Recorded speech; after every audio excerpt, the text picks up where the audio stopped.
second year students, welcome back to my YouTube channel. So today we are going to start lecture 2 of mental health or psychiatric nursing.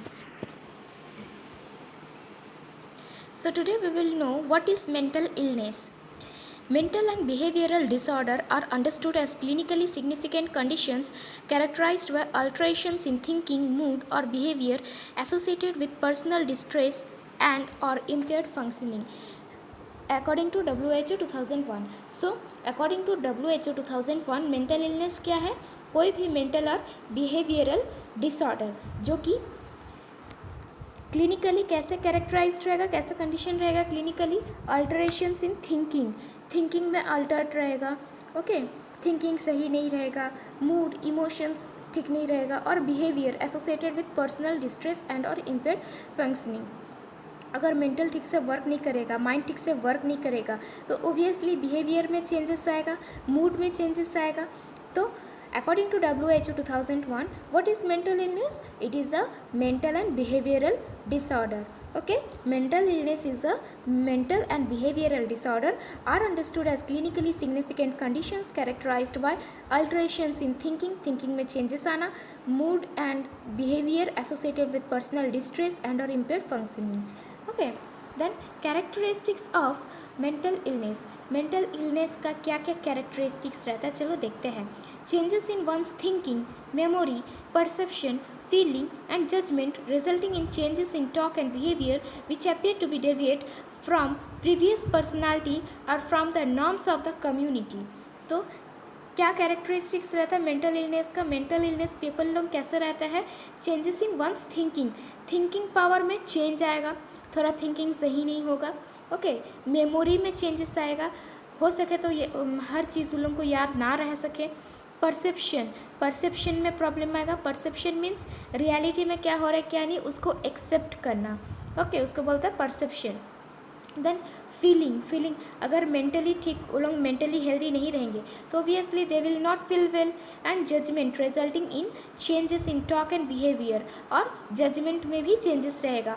Means क्या अच्छा है क्या बुरा है वो लोगों को ये समझ नहीं रहेगा. Changes in talk and behaviour, तो ओबियसली ये सब में थिंकिंग, मेमोरी, परसेप्शन, फीलिंग और जजमेंट में अगर चेंजेस आएगा तो ओबियसली टॉकिंग और बिहेवियर में भी चेंजेस आएगा. अगर मेंटली इलनेस है तो माइंड अगर ठीक नहीं रहेगा तो ऑब्वियसली वो पर्सन ठीक से ना बात कर पाएगा ना बिहेव कर पाएगा,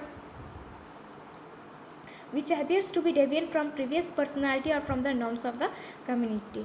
तो एक नॉर्मल पर्सन से ये डेविएंट करता है, मीन्स डिफरेंट करता है मेंटली इलनेस पर्सन को, ओके.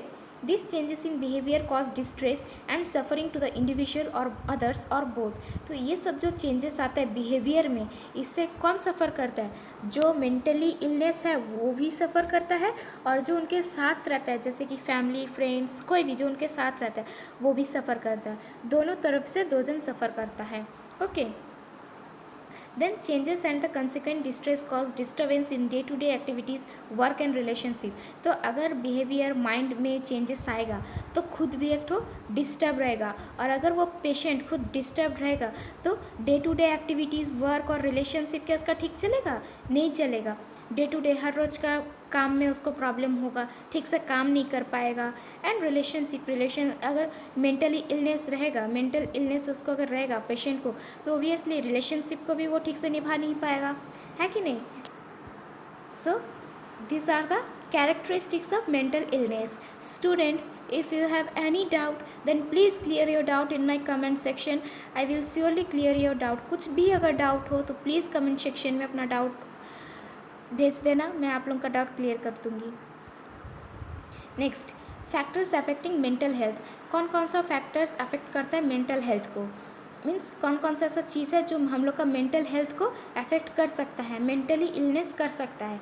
इनहेरिटेड कैरेक्टरिस्टिक्स मीन्स अगर हम लोग का पहले का जनरेशन में किसी का होगा तो ये इनहेरिटेड हो सकता है, okay, passing from one generation to another generation. Then development during childhood के टाइम अगर ठीक से डेवलपमेंट उसका नहीं हुआ होगा तो. देन लाइफ सर्कमस्टांसेस मीन्स अगर किसी का लाइफ में बहुत प्रॉब्लम हुआ तो obviously he will be affected mentally, तो मेंटल इलनेस होगा ही. So these all are the factors affecting mental health, okay. Then terminology to mental health, क्या क्या टर्म हम लोग यूज़ करते हैं मेंटल हेल्थ में, चलो देखते हैं। First word is adjustment. Adjustment क्या है?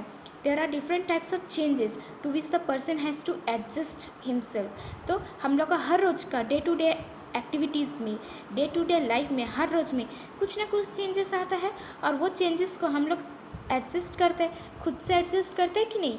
This changes can be environmental, चाहे वो एनवायरमेंटल चेंजेस हो, चाहे वो स्पेशल चेंजेस हो, और चाहे वो कुछ भी चेंजेस हो। एनवायरमेंटल चेंज कैसे होता है? जैसे कि change in temperature, humidity, oxygen, ये सब बोलते हैं एनवायरमेंटल एडजस्टमेंट। तो एनवायरमेंटल चेंजेस जैसे कि टेम्परेचर में चेंज हुआ, कभी ठंडा, कभी गर्म, कभी बारिश, ऐसा। देन ह्यूमिडिटी में अगर चेंजेस आया, देन ऑक्सीजन में, तो हम लोग टेम्परेचर के हिसाब से एडजस्ट होते हैं कि नहीं। देन स्पेशल चेंजेस में क्या आता है? चेंज ऑफ प्लेस, कहीं एक जगह से और एक जगह शिफ्ट हुए। जैसे कि आप लोग अपना घर से यहाँ पे आइए, कॉलेज में आए पढ़ने के लिए, तो ये कॉलेज के हिसाब से, रूल्स रेगुलेशन के हिसाब से आप लोग एडजस्ट करके हो। देन साइकोसोशियल एडजस्टमेंट किसको बोलते हैं? Example, the husband leaves the job. जैसे कि घर में कुछ प्रॉब्लम हुआ, साइकोलॉजिकली आप लोग सोच रहे हो, जैसे कि किसी का हस्बैंड जॉब छोड़ दिया, जॉब छूट गया, तो एक ठो प्रेशर पड़ता है कि नहीं माइंड में, उसको बोलते हैं साइकोसोशियल एडजस्टमेंट। तो अगर हस्बैंड जॉब छोड़ दे रहा तो वाइफ क्या करेगी? एडजस्ट करके चलेगी, जितना भी मनी होगा उसके पास, तो इसको बोलते हैं साइकोसोशियल चेंजेस और adjustment. Okay, adjustment is defined as the series of techniques और मेथड्स और processes by which an individual tries to meet the environmental, spatial or psychosocial changes and maintains a satisfactory equilibrium with his world. This is called adaptation. तो adjustment का definition क्या है? It is a series of techniques और method. ये क्या है? Adjustment क्या है? एक सीरीज ऑफ टेक्निक्स है, एक टेक्निक्स है, एक मैथड है, एक प्रोसेस है, जिससे कि हर इंडिविजुअल दूसरों को हिसाब से एडजस्ट करके चलना सीखते हैं। ओके, और ना कि सिर्फ एडजस्ट करके चलते हैं बल्कि बैलेंस करके भी चलते हैं। ओके, सब तरफ से बैलेंस करके चलते हैं। तो उसको हम लोग एडजस्टमेंट को अगर गुड वर्ड में देखा जाए तो हम लोग क्या रेफर करेंगे? एडेप्टेशन। एडजस्टमेंट को हम लोग एडेप्टेशन भी कह सकते हैं। ओके स्टूडेंट्स, देन माइंड क्या है? According to encyclopedia by Miller and Keane, mind is the psyche. Mind क्या है? साइकी है, means spirit, mind. Okay, mind क्या है? Psyche. Okay, is the faculty by which one is aware of surroundings. Mind क्या है? Mind एक faculty की तरह वर्क करता है। हर तरफ हम लोग जो ध्यान रखते हैं, हर तरफ में जो हम लोग का जो ध्यान जाता है, वो किस वजह से जाता है? माइंड का वजह से हम लोग का हर तरफ में ध्यान रहता है। And by which one is able to experience emotions, remember, reason and make decision. तो माइंड का वजह से हम लोग का इमोशंस है। कुछ भी चीज़ हम लोग को याद रखना होता है तो वो माइंड ही याद रखता है। कुछ भी डिसीजन लेने का रहता है तो माइंड से सोचते हैं, है कि नहीं? तो ये हर चीज़ का फैकल्टी इसलिए माइंड को माना गया। जब तक माइंड नहीं होगा हम लोग कुछ नहीं कर पाएंगे। Okay, mind has 2 component. Mind का फिर 2 कंपोनेंट्स है, एक ऑर्गेनिक कंपोनेंट, एक psychological component. Okay, then next is personality. Personality क्या है? Personality is the word derive from Latin word persona meaning person. तो पर्सनालिटी वर्ड जो है ये लैटिन वर्ड से डिराइव किया गया पर्सोना, और पर्सोना मीन क्या है? Meaning person. पर्सोना का मीनिंग पर्सन। तो according to Taylor, personality refers to the aggregate of the physical and mental qualities of the individuals. तो पर्सनालिटी क्या है? ये है एक फिजिकल और मेंटल क्वालिटीज़, कोई भी इंडिविजुअल का, कोई भी पर्सन का एक फिजिकल और मेंटल क्वालिटीज़ है। As this interact in characteristics fashion with the environment, individuals environment. तो ये क्या है? एक फिजिकल और मेंटल क्वालिटी है कोई भी पर्सन का, उसको हम लोग बोलते हैं पर्सनालिटी। कोई अगर बहुत अच्छा इंसान रहेगा, सपोज एक है जो बहुत गुड पर्सन है, तो हम लोग क्या बोलेंगे उसको? वो बहुत गुड पर्सनालिटी का है। ओके, वो फिजिकल और मेंटल क्वालिटीज़ ही हम लोग का पर्सनालिटी बढ़ाता है। Personality is expressed through behaviour. Personality कैसे एक्सप्रेस्ड किया जाता है? थ्रू बिहेवियर से। ओके, पर्सनालिटी हम लोग नेक्स्ट सेशन में पढ़ेंगे इन डिटेल्स। ओके, बट अभी मैं फिर और एक एग्जांपल दे देती हूँ। पर्सनालिटी क्या है, हम लोग पढ़े, अभी जस्ट पढ़े फिजिकल और मेंटल क्वालिटीज़ का। कोई भी पर्सन का फिजिकल और मेंटल क्वालिटीज़ बनाता है पर्सनालिटी। सपोज एक मदर है, उनको थोड़ा घर में थोड़ा प्रॉब्लम है, तो कोई कोई मदर है जो बहुत शांत से कूल मैनर में वो प्रॉब्लम को सॉल्व कर लेती है। ओके, और कोई कोई मदर है बहुत गुस्सा हो जाती है तुरंत, और कोई मदर जो है वो कोई रिएक्ट ही नहीं करती। तो ये क्या हुआ, ये पर्सनालिटी हुआ। जो मदर बहुत कूलली, बहुत शांति से सिचुएशन को हैंडल कर लिया, उसका पर्सनालिटी बहुत अच्छा है। कूल पर्सनालिटी वाले हैं। जो बहुत गुस्सा से सिचुएशन को हैंडल किए, वो बहुत एग्रेसिव पर्सनालिटी के हैं, मतलब उनका पर्सनालिटी क्या है, बहुत गुस्सा वाला है। और कोई मदर जो है वो रिएक्ट नहीं किया, वो उस टाइप के पर्सनालिटी के हैं। तो ये पर्सनालिटी क्या है, एक फिजिकल और मेंटल क्वालिटीज़ मिला के कोई भी इंडिविजुअल को हम लोग बोलते हैं पर्सनालिटी। ओके, नेक्स्ट सेशन में हम लोग डिटेल्स पढ़ेंगे about personality. Then next is behavior. Behavior means all the covert or overt behavior of human beings are observed. Behavior में क्या आता है, कुछ भी behavior जो हम लोग को ऑब्जर्व करना, चाहे वो covert behavior हो चाहे वो overt behavior हो। ओके, now covert और overt behavior क्या होता है। overt behavior जो है,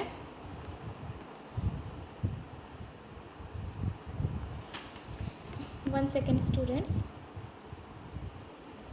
तो ये ओवर्ट बिहेवियर क्या है। Overt behaviour means done in an open way and not secretly. कुछ भी करना हो तो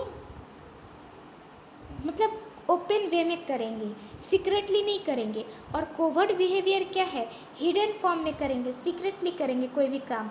ओके, तो कोई जो है, अगर कोई गुस्सा वाला होता है, मुंह पे जो मतलब बात बोल देते हैं, तो वो बहुत ओवर्ट टाइप के माना जाता है, ओवर्ट बिहेवियर माना जाता है। मीन्स जो है वो ओपन वे में है, वो किसी से कोई भी बात छिपा के नहीं रखते या अपना मैनर भी छिपा के नहीं रखते।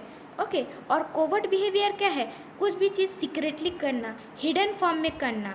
ओके, जैसे मैं अभी बहुत मैं अभी बहुत एग्रेसिव मूड में हूँ, मैं बहुत गुस्से वाली हूँ।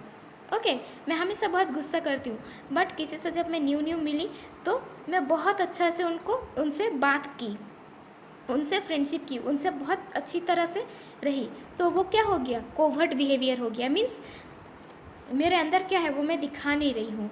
Okay, understood. तो बिहेवियर में कोवर्ट बिहेवियर और ओवर्ट बिहेवियर दोनों ही ऑब्जर्व किया जाता है ह्यूमन बींग्स का।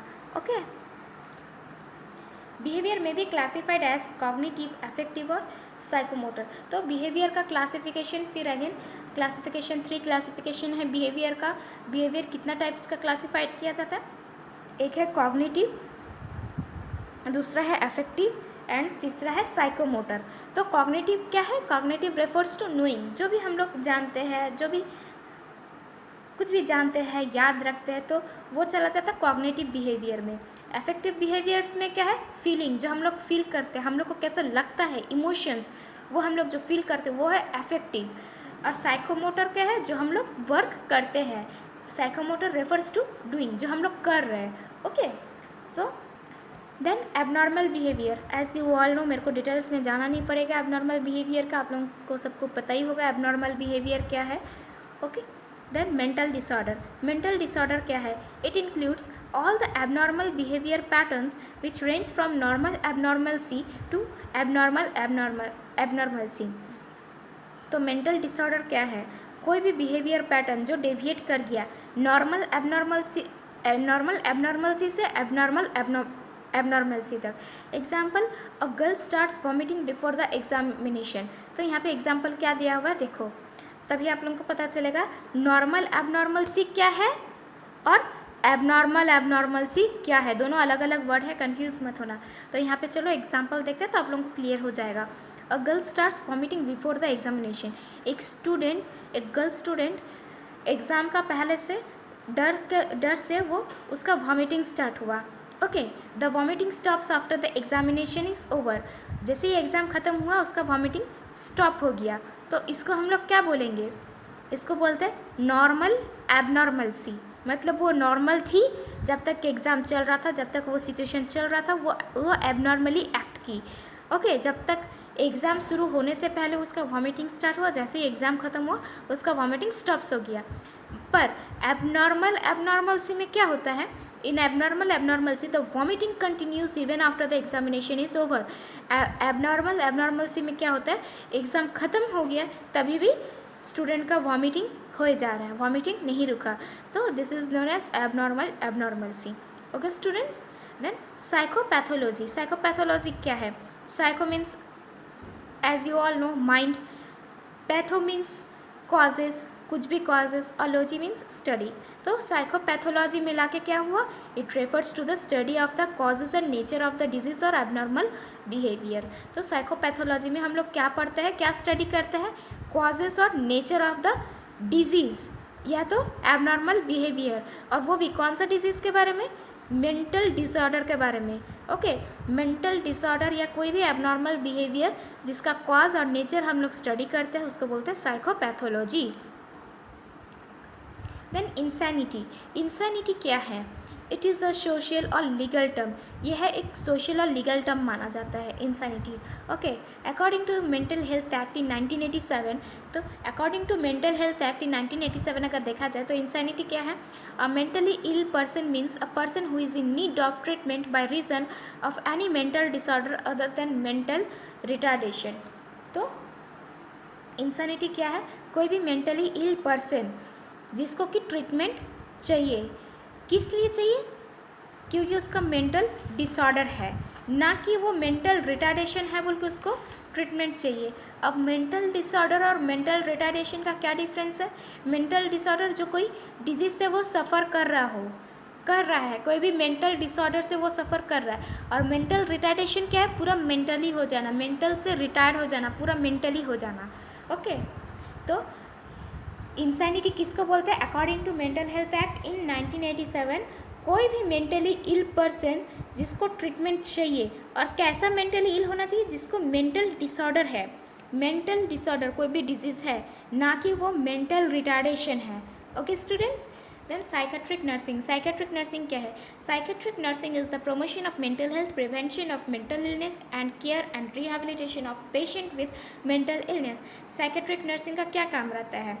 साइकेट्रिक पेशेंट को ट्रीटमेंट करना, प्रमोशन ऑफ मेंटल हेल्थ, उनका मेंटल हेल्थ को प्रमोट करना, प्रिवेंशन ऑफ मेंटल इलनेस को प्रिवेंट करना, और केयर करना और रिहेबिलिटेट करना। किसको, कौन सा पेशेंट को? मेंटल इलनेस पर्सन को। Okay student, if you have any doubt then please clear your doubt, मेरे को कमेंट सेक्शन में ज़रूर से बताना। This all much for now, and if you have any doubt, I am repeating, if you have any doubt then please clear your doubt, और comment section में मेरे को ज़रूर से बताना कि आज का ये सेशन कैसा रहा, आप सबको समझ आया या नहीं, और किसी को अगर डाउट है, किसी को भी अगर कहीं पर भी प्रॉब्लम है तो मेरे को कमेंट बॉक्स में ज़रूर कमेंट करके फीडबैक देना मेरे को। Okay students, thanks for watching, stay tuned for next lesson, till then please like, comment and subscribe my channel. अगर अभी तक आपने सब्सक्राइब नहीं किया है चैनल को तो प्लीज़ सब्सक्राइब कर लो। फ़िलहाल के लिए लाइक और कमेंट करना ना भूलें। Thank you.